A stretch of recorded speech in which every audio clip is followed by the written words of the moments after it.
La verdad es que hemos omitido las cuestiones más polémicas en lo que se refiere a la liturgia y en concreto al libro El espíritu de la liturgia. Hemos abordado, por tanto, las dimensiones más teológicas, hemos hablado también de la dimensión antropológica, del ars celebrandi, y hemos omitido esas cuestiones que en realidad fueron las que suscitaron el mayor debate, es decir, sobre la orientación del altar, el celebrar de cara o a espaldas del pueblo, el crucifijo sobre el altar, Cristo como centro de la celebración, etc., ¿no? Lo digo que esto queda en el aire, también por si quieren hacer algún comentario o decir alguna cosa al respecto, ¿no? Pero como decíamos, vamos a ver lo que se refiere a la oración. Entonces, en primer lugar, vamos a centrarnos en un recuerdo biográfico. Múnich, 1947, la más dura posguerra con frío y hambre. Como el centro de la ciudad, universidad incluida, se encontraba en ruinas creadas por los bombardeos aliados, los profesores y estudiantes de teología tuvieron que irse a las afueras de la capital bávara. Fürstenried, una finca que había pertenecido a la familia real bávara, era ahora un complejo con múltiples dependencias: hospital, casa de ejercicios espirituales, seminario para vocaciones tardías, escuela de magisterio, donde tenía cabida también otros edificios la presencia femenina, con lo que esta renuncia, se refiere al celibato, tenía unas manifestaciones muy prácticas, explicaba Ratzinger con su habitual discreción. Joseph tenía sus dudas. Se debatía entonces, en primer lugar, entre dedicarse al trabajo pastoral en una parroquia o al trabajo académico como profesor de teología. A todo esto se unía la duda de si iba a ser capaz de vivir el celibato. Continúa, de estar soltero de por vida. La universidad estaba por aquel entonces medio en ruinas, por lo que no teníamos un edificio propio para la Facultad de Teología. Aquello hacía que la convivencia, no solo entre alumnos y profesores, sino también entre alumnos y alumnas, fuera muy estrecha. Así que la tentación de dejarlo todo y de seguir los designios del corazón era casi diaria. Solo podía pensar en estas cosas al pasear por los espléndidos jardines de Fürstenried, pero también, como es natural, al hacer largas horas de oración en la capilla, la oración. Vamos, por tanto, a proceder ahora a una aproximación biográfica. 4 años más tarde, 1951, recién ordenado sacerdote, trabajaba ya como joven vicario en la parroquia muniquesa de Heilig Blut, de la preciosa sangre de Cristo. Tuvo allí su primera experiencia docente. Refiriéndose a las clases que impartía a los niños y jóvenes, recuerda: de todas mis obligaciones pastorales, era la que más tiempo me llevaba. Disfrutaba mucho con aquellas clases porque enseguida comprobé que tenía facilidad para relacionarme con los niños. Fue una experiencia muy interesante para mí dejar el mundo intelectual para de pronto dirigirme a los niños. Su aspecto excesivamente juvenil no supuso ningún problema para la eficacia de sus clases y explicaciones. Era muy original, casi espectacular, pero también de un alto nivel, recordaba uno de sus alumnos. Estábamos a gusto en sus clases, que llenaban las aulas. Ratzinger predicaba de una manera muy sencilla, pero a la vez muy inspiradora, recordaba Heising, otro de los sacerdotes de la parroquia.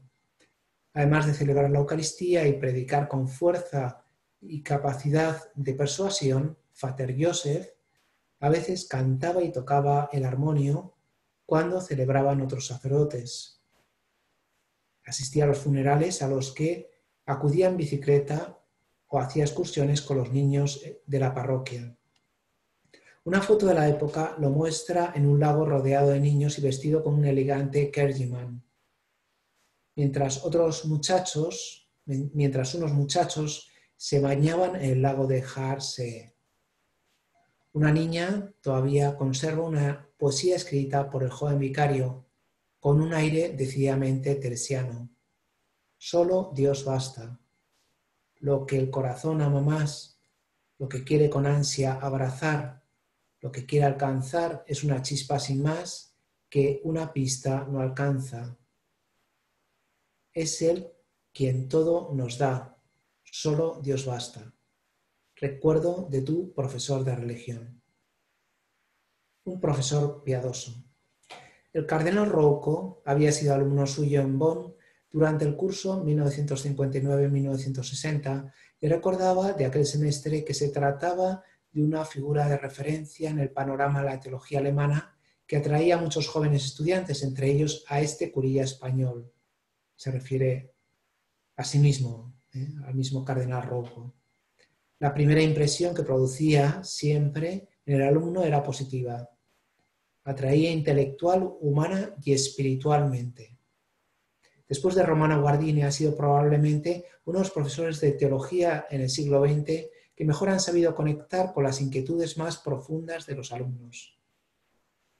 Veían la pasión que animaba su teología, las ideas que ocupaban una cabeza entonces en plena ebullición, que no iba a excluir una posterior maduración en el futuro. Al haber realizado excursiones con sus alumnos, les hacía pequeños favores y mantenía conversaciones con ellos. En una ocasión invitó a Romano Angulanza a su casa y, para romper el hielo, les señaló un osito de peluche que estaba en el sofá del salón y dijo: Herr Angulanza, este es Teddy, que me cuida desde la niñez. Teddy, este es el señor Angulanza, que nos visita hoy. Por su parte, el luterano Peter Kuhn asistió a sus clases sobre la teología protestante y en 1963 pedirá la plena comunión con la Iglesia Católica, mientras el judío Charles Horowitz recibió ayuda económica gracias a una gestión del profesor Ratzinger. Era esta su vocación: estudiar, dar clases, investigar, publicar. No olvidaba, sin embargo, su condición sacerdotal. A diferencia de otros docentes, recuerda Allen en sus años de Bonn, Ratzinger nunca dejaba que sus conocimientos sofocaran su fe. Cuando hablaba lo hacía primero como sacerdote y después como profesor. Después de cada clase querías ir a la iglesia a rezar, declara John J. Hughes, un sacerdote católico americano convertido del anglicanismo, que estudió en Alemania y conoció a Ratzinger como profesor de teología. Hughes contaba que a veces los de la ciudad iban antes al trabajo a escuchar las clases de Ratzinger porque sus explicaciones eran muy convincentes y accesibles. Ratzinger, decía Hughes, tenía el don de expresar una tremenda erudición en términos que podían entender los no iniciados.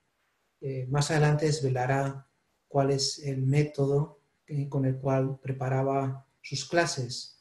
Lo que hacía era ir a la cocina donde estaba su hermana María, le daba la clase a la pobre María, y si María, que era una persona inteligente, aunque no tenía estudios superiores, si María entendía esas clases, quería decir que estaban bien preparadas y por lo tanto con ello iba a clase, ¿no?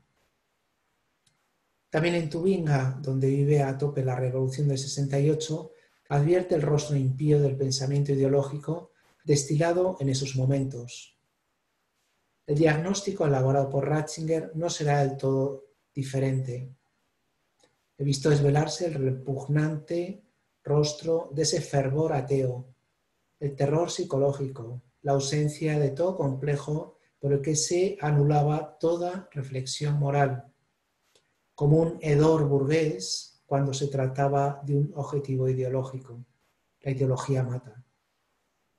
Fundó entonces un comité de acción para resolver ese estado de cosas con otros profesores protestantes, pero el resultado fue negativo.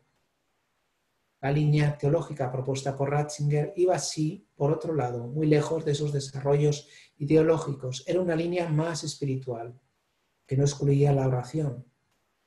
Por ejemplo, impartió en esos años tubingueses un seminario dedicado a la Virgen María, precisamente en un lugar de una larga tradición protestante. Tubinga es la gran meca de la teología protestante en Alemania. Para participar en el seminario de Mariología, recuerda Helmut Moll, tuve que hacer un examen previo sobre los textos marianos en griego y en latín de los primeros siglos. Pero entre Ratzinger y los demás no había punto de comparación. Comparado con él, las clases a las que había asistido en Bonn, de cuño neoescolástico, se presentaban como frías y áridas, una acumulación de definiciones precisas y nada más. Cuando en Tubinga escuché cómo Ratzinger hablaba de Jesús y del Espíritu Santo, parecía que en sus palabras hubiera momentos de oración para cambiar el mundo. Como arzobispo de Múnich y Frisinga del 1977-1981, habló también sobre la necesidad de la oración, considerando el activismo como una auténtica bestia negra para la vida de la Iglesia. Así, no dejó de criticar las mejorables costumbres de sus paisanos bávaros. Censuraba la comodidad burguesa y el afán capitalista de sus contemporáneos, a la vez que la degeneración adiposa del corazón que solo desea poseer y gozar. Fue, por tanto, aquella una prueba de fuego de la que al menos salió vivo. Sus obligaciones pastorales como arzobispo de la diócesis bávara no le impidieron, sin embargo, algún que otro compromiso académico. Por ejemplo, el 4 de marzo de 1979, el famoso teólogo Karl Rahner recibió el mencionado homenaje en la ciudad de Múnich, al que asistió desde la primera fila. Al ir con la verdad y el amor por delante, siempre ayudan. Colaborador de la verdad era su lema episcopal, que deseaba llevar a la práctica con caridad. Veritatem facentes in caritate, decía San Pablo, ¿no? Decir la verdad con caridad. Para esto se requería la fuerza de la oración, y así lo recordaba en la Cuaresma de ese año de 1979 en una carta pastoral titulada precisamente La oración cambia el mundo. Y pensamos que el mundo lo cambian las revoluciones o los millones de dólares. No, la oración cambia el mundo. Era esta una propuesta audaz y revolucionaria. Allí afirmaba con palabras de Pablo VI que la oración es la respiración de la Iglesia. Y cuando no respira uno, pues se ahoga, ¿no? En ella, la oración, hay que fundamentar toda la acción de la Iglesia, pues antes de la acción viene la adoración, repetía. Animaba así a hablar con Dios con palabras sencillas. Nada nos puede impedir llamar de nuevo a la puerta e intentar rezar de nuevo, incluso cuando encontramos palabras tan sencillas como estas. Dios mío, déjame conocerte. Un trato sencillo y eficaz que llevará a una inevitable conclusión. Nover in me, nover in te, decía San Agustín, ¿no? Conocerte, Señor, para conocerme. Porque a nosotros nos conocemos en Cristo. Y por lo tanto, profundizar más en ese conocimiento de Jesucristo, el contemplar más de cerca el rostro de Dios, como intentamos en la oración, nos permite también conocernos a nosotros y ver qué hay que quitar y qué hay que añadir. Podríamos decir que el mejor espejo en el cual nos podemos mirar es el sagrario. Y ahí vemos qué hay que quitar y qué hay que poner, ¿no? Por eso ese diálogo será diálogo, plática, conversación con Jesucristo. El mundo no mejorará si los hombres no quieren construir un mundo mejor, decía Ratzinger. Pero no hay mayor fuerza para cambiarlo que la oración, a través de la cual Dios no nos deja y por ella nos unimos a Él. La oración cambia el mundo. Es esta una convicción profundamente suya. No se debe olvidar tampoco una dimensión importante en su vida como prefecto de la Congregación de la Doctrina de la Fe. El arzobispo de aquí de Pamplona decía que la Congregación de la Doctrina de la Fe era el lugar más duro de toda la Iglesia. No solo como herencia de la piedad religiosa de su infancia bávara, profundizando por medio de sus estudios teológicos. Hans King decía con ironía que Ratzinger tenía un altarcito bávaro. como para expresar esta tendencia suya a la sencilla piedad del pueblo cristiano, ¿no? Vamos, que Ratzinger rezaba. Hay varias anécdotas sobre esto, ¿no? Uno de sus jóvenes colaboradores en Roma, comentaba un conocido periodista, nos ha comentado la intensa vida de oración con que contrarresta el peligro de convertirse en un gran burócrata, rubricador de decretos ajenos a la humanidad de las personas a las que les afectan. Con frecuencia, nos decía este joven, nos reúne en la gran capilla del Palacio de la Congregación para darnos una meditación o hacer un rato de oración en común. Hay en él una constante necesidad de enraizar nuestro trabajo diario, frecuentemente ingrato y en continuo contacto con la patología de la fe, el antiguo Santo Oficio, en cristianismo vivido. La continuidad entre Cristo y la Iglesia aparece también en estas referencias a la oración cristiana. Recordemos también que en 1989, cuando era prefecto para la Congregación de la Doctrina de la Fe, era publicada la carta Orationis Formas sobre algunos aspectos de la meditación cristiana. En este caso se trataba de denunciar algunas desviaciones que estaban introduciendo en el mundo de hacer oración entre los cristianos, a sustituirla por métodos orientales de meditación, sobre todo el yoga. También el cuerpo reza, concluía el texto. El proceso interior de la oración se expresa en el lenguaje de los gestos del cuerpo.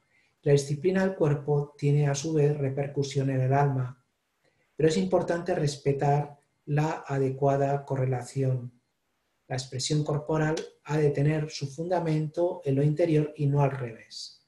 Lo positivo de todas estas técnicas orientales de meditación es que nos han recordado la importancia del lenguaje del cuerpo, como por ejemplo ponerse de pie o de rodillas o estar sentado tiene su significado.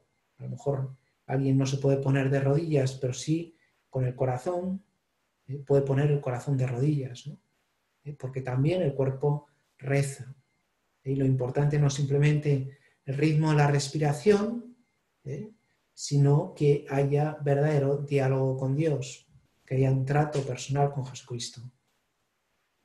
Toda la persona entera, cuerpo y alma, deben disponerse para hablar con Cristo y no simplemente para relajarse.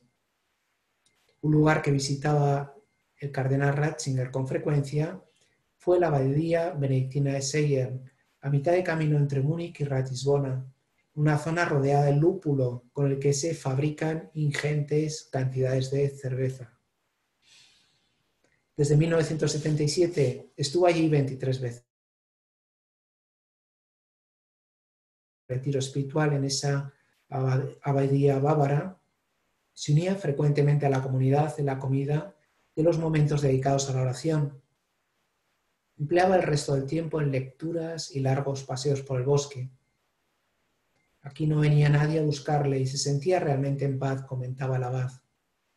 Algunas veces acudía a la misa de la comunidad, pero algo retirado, pues prefería celebrar todas las mañanas en una pequeña capilla gótica que tiene un sagrario en forma de paloma, una columna eucarística con significado neumatológico, el Espíritu Santo, ¿no?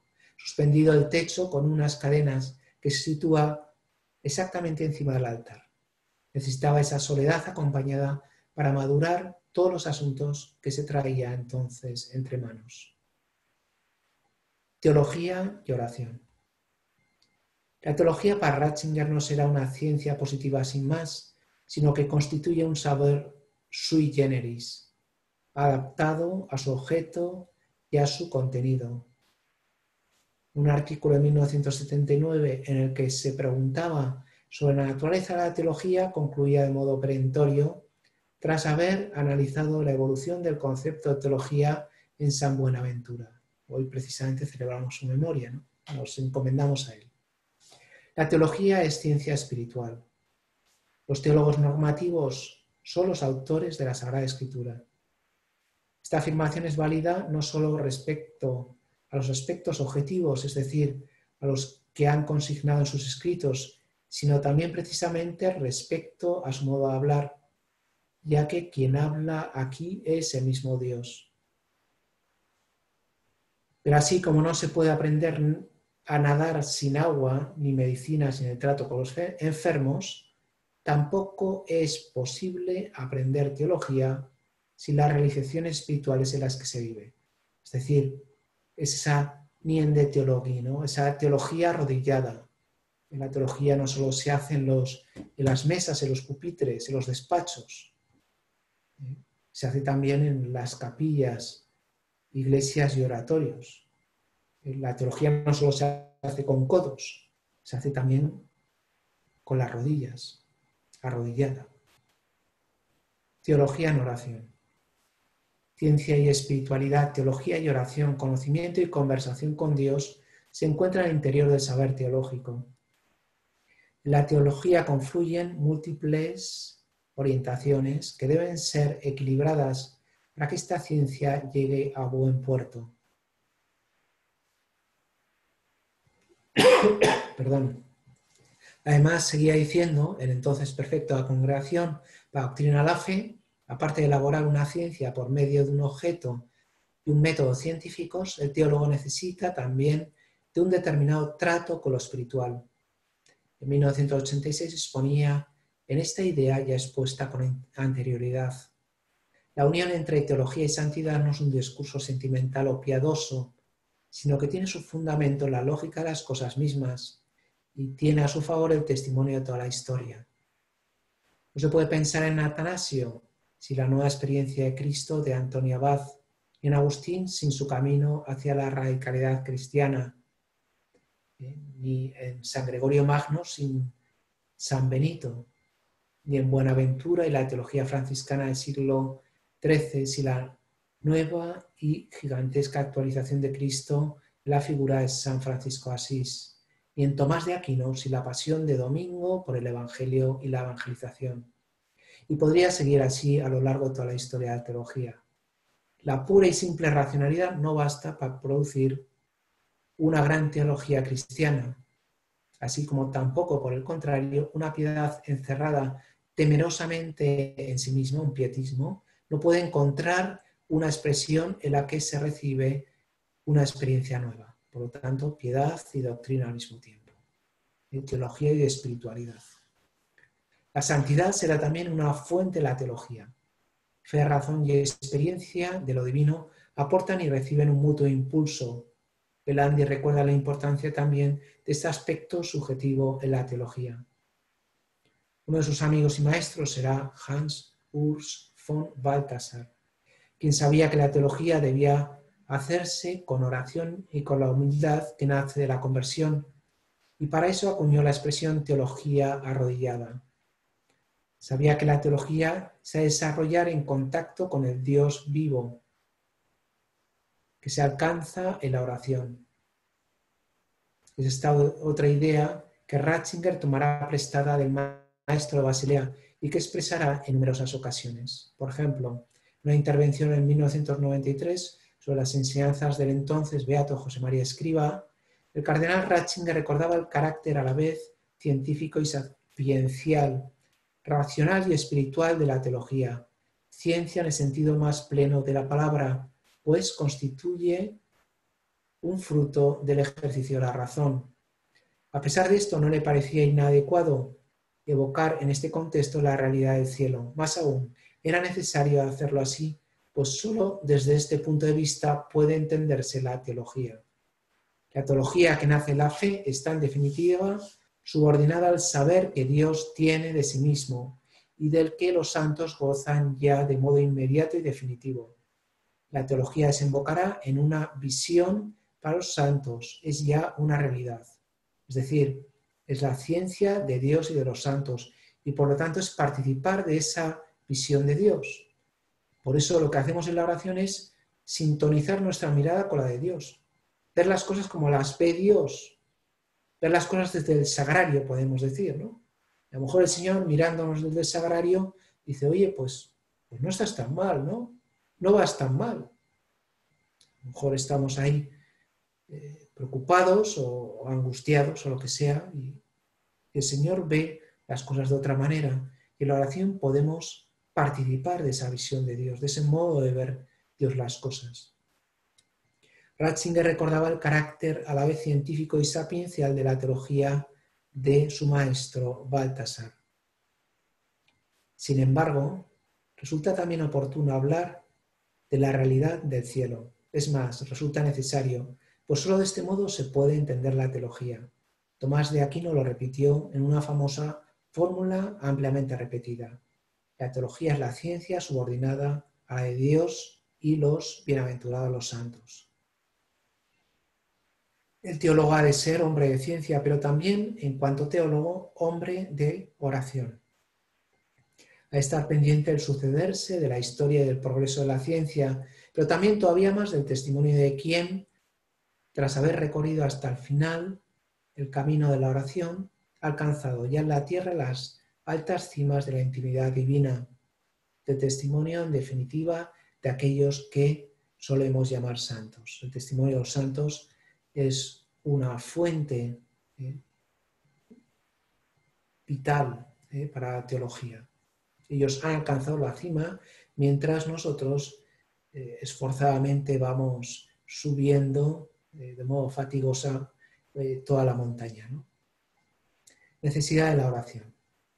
No se trata, por tanto, de una recomendación piadosa, sino de una exigencia metodológica.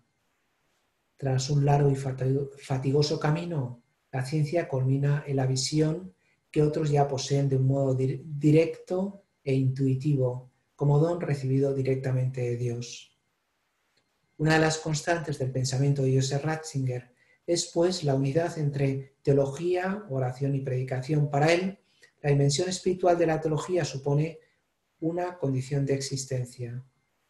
Esta consideración de la teología como ciencia subordinada a la sabiduría divina y de los santos, tal como afirmaba Tomás de Aquino, implica también una referencia a la unión vital con Dios, que resulta posible en la tierra a aquellos que, abriéndose con fe a la divina palabra, se hacen con ella no solo con la inteligencia, sino con todo el corazón. Porque Dios es a la vez inseparablemente verdad, bondad y belleza. La fuerza unitiva del amor no solo conduce a dejarse traspasar por su bondad, sino también a profundizar en su verdad. El teólogo debe ser hombre de ciencia, pero también precisamente en cuanto teólogo, hombre de oración, habíamos dicho. Los mejores maestros de los teólogos serán, por tanto, los santos. En otra obra, en ese mismo año, buscaba el fundamento bíblico de esa relación personal con Dios que se da en la oración. Lo que hace posible que el hombre pueda hablar con Dios es el hecho de que Dios mismo sea el verbo. Solo la existencia del logos, el verbo, en Dios mismo hace posible el logos con Dios, el conocimiento racional con Dios. Desde el punto de vista filosófico, podríamos formularlo así: el logos en Dios es el motivo ontológico de la oración. Como él mismo había sostenido en un escrito de 1977, a propósito de la teología de San Buenaventura, de nuevo, ¿no? La verdadera teología está dirigida a la experiencia de los santos. Joseph Ratzinger ha predicado mucho sobre muchos de ellos. Nos fijaremos ahora en San Benito, cómo no, por motivos obvios, de quien pronunció una homilía en la abadía benedictina de Etal, en plenos Alpes bávaros. Aludía en ella, en primer lugar, al origen mariano de la abadía, hasta el punto de considerar a María como la fundadora de Etal, la cual a su vez nos remite de modo necesario a Cristo.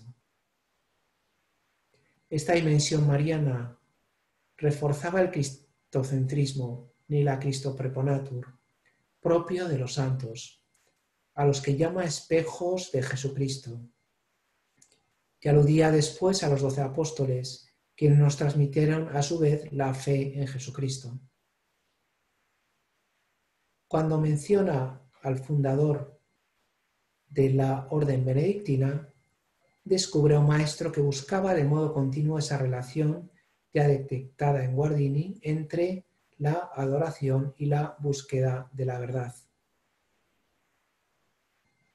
Dominici Schola Servizi, ha llamado Benito a la abadía, una escuela para servir al Señor, una escuela para la vida eterna, una escuela para la verdadera libertad. Teniendo en cuenta la mentalidad actual, esta abadía debe permanecer como un lugar que sea escuela para llevar a Cristo, una escuela de la verdad, un lugar en el que se intente vivir ahora la vida eterna. También los monasterios son llamados el cielo en la tierra. El santo de Nursia sabía conjugar el ora et labora con el suchisa vireshit, decíamos, el trabajar y rezar con lo podado reverdece. Aquello que ha sido purificado crece después con más fuerza, siempre y cuando vaya acompañado nuestra oración y nuestro trabajo. Gracias a Benito de Nursia y a su prole espiritual, lo podado y caído por la invasión bárbara volvió a reverdecer en una nueva y más noble cultura, el nacimiento de una Europa cristiana. Nihil Christo preponatur era la principal de sus máximas, que no haya nada por delante del amor de Cristo. Si tuviéramos que señalar una enseñanza central en la doctrina de San Benito, esta sería, sin lugar a dudas, el cristocentrismo. La oración, la liturgia y el trabajo debían llevar siempre a Cristo. La vida de San Benito está inmersa en la oración, añadía en 2008, fundamento de su existencia. Sin oración no hay experiencia de Dios. No oímos a Dios. No lo tratamos, no lo conocemos.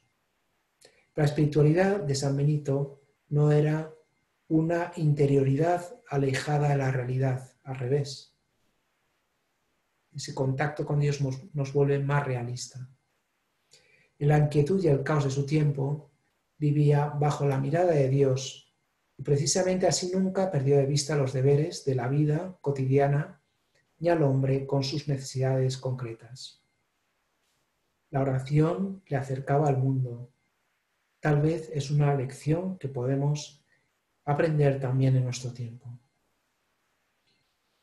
Bien, después vienen toda una serie de catequesis sobre la oración que impartió el Papa Benedicto XVI, pero eso lo dejo a ustedes para su libre consideración porque creo que ya es la hora, ¿no?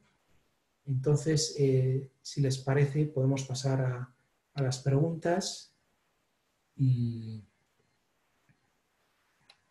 a ver si ahora no me equivoco.